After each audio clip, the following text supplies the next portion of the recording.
The clock's red digits burned 1:03 a.m. into the dark, their glow slicing through the bedroom's stillness like an accusation.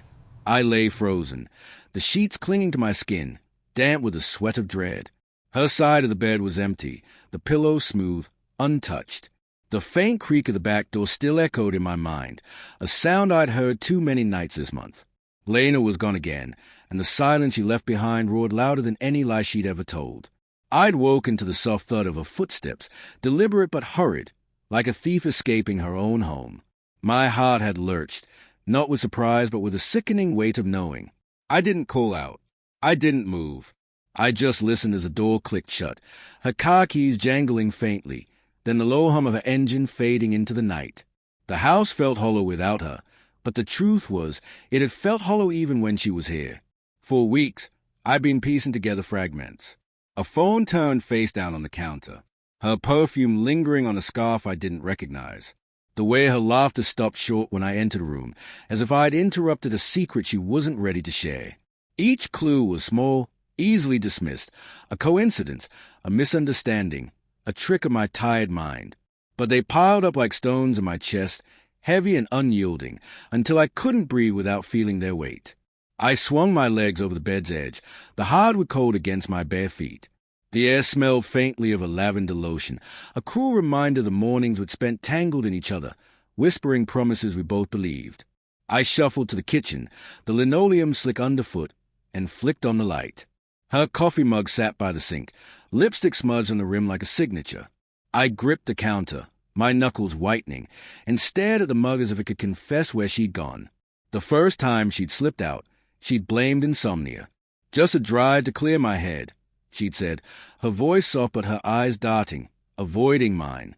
I'd nodded, swallowing the doubt that clawed at my throat. The second time, she'd mentioned a friend in crisis, someone who needed her at odd hours. I'd wanted to believe her. God, I did, but her stories unraveled with every late-night absence. Her phone was always with her, passcode protected now, when it never used to be. Her smiles felt rehearsed, her touch hesitant, like she was rationing affection to keep me from asking too much. I poured myself a glass of water, the faucet's drip punctuating the quiet. My reflection in the window was a ghost, hollow eyes, stubbled jaw, a man unraveling. I wondered what she saw when she looked at me. Was I the fool who trusted too long, or the obstacle keeping her from whoever waited in the dark? The thought twisted like a blade, sharp and cold, but I couldn't stop turning it over in my mind. By 2:17 a.m., I was sitting on the couch, her favorite scarf in my hands.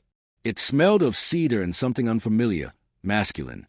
My thumb traced the embroidered initials, LM, and I remembered the day I'd given it to her, her eyes bright with gratitude. Now, it felt like evidence. I wanted to tear it apart, to scream, to demand answers, but I stayed still, paralyzed by the fear of what those answers might be. The headlight swept across the living room at 4:42 a.m.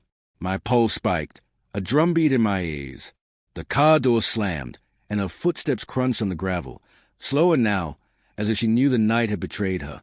The back door creaked open, and there she was, framed in the dim hallway light.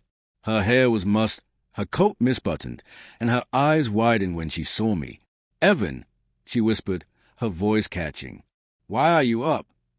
I held up the scarf, my fingers trembling. "Where were you, Lena?" She froze, her lips parting as if searching for a lie that wouldn't come. I couldn't sleep. I went for a drive. At 1 in the morning? Again. My voice was low, but it shook with the effort to stay calm. "Don't lie to me. Not tonight." Her gaze dropped to the floor, her hands twisting together. "It's not what you think," she said, but the words were hollow, a reflex. She stepped closer, and I caught the faint scent of that unfamiliar cologne clinging to her skin. "Then tell me what it is," I said, standing now, my voice rising despite myself. "Tell me why you sneak out, why your phone's locked, why you flinch when I touch you. Tell me who he is." Her breath hitched, and for a moment I saw the Lena I loved, vulnerable, her eyes glistening with unshed tears. "Evan, please," she whispered. "I didn't mean for this to happen." The confession hit like a fist to the gut. I staggered back, the scarf falling to the floor. "Who is he?" I asked again, my voice breaking. How long? She shook her head, tears spilling now. It's not. It's complicated. I didn't want to hurt you. Hurt me? I laughed, a bitter, jagged sound. You've been tearing me apart for months, Lena. Every lie, every secret. I felt it. I just didn't want to believe it. She reached for me, but I stepped back, the space between us a chasm. His name is Mark, she said finally, her voice barely audible. His someone from work. It started as nothing, just talking. I swear, I didn't plan it. I clenched my fists, fighting the urge to shout, to break something. Talking doesn't make you sneak out at night. Talking doesn't leave his scent on you. Her face crumpled, and she sank onto the couch, burying her face in her hands. I'm so sorry, she sobbed. I was lonely, Evan.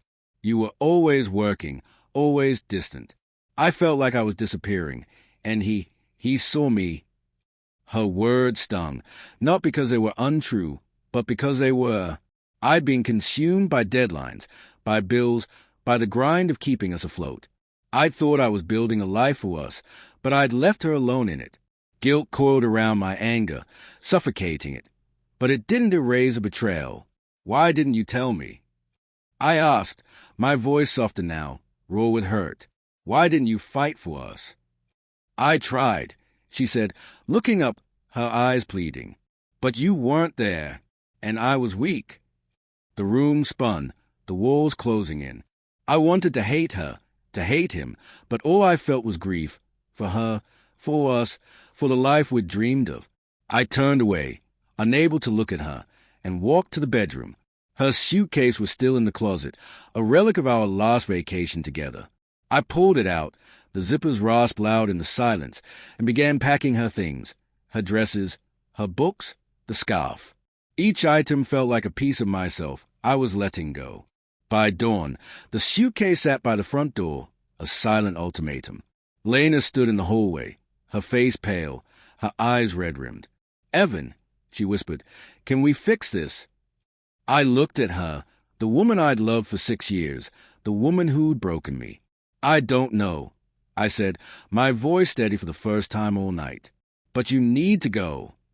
She nodded, tears streaming down her face, and picked up the suitcase.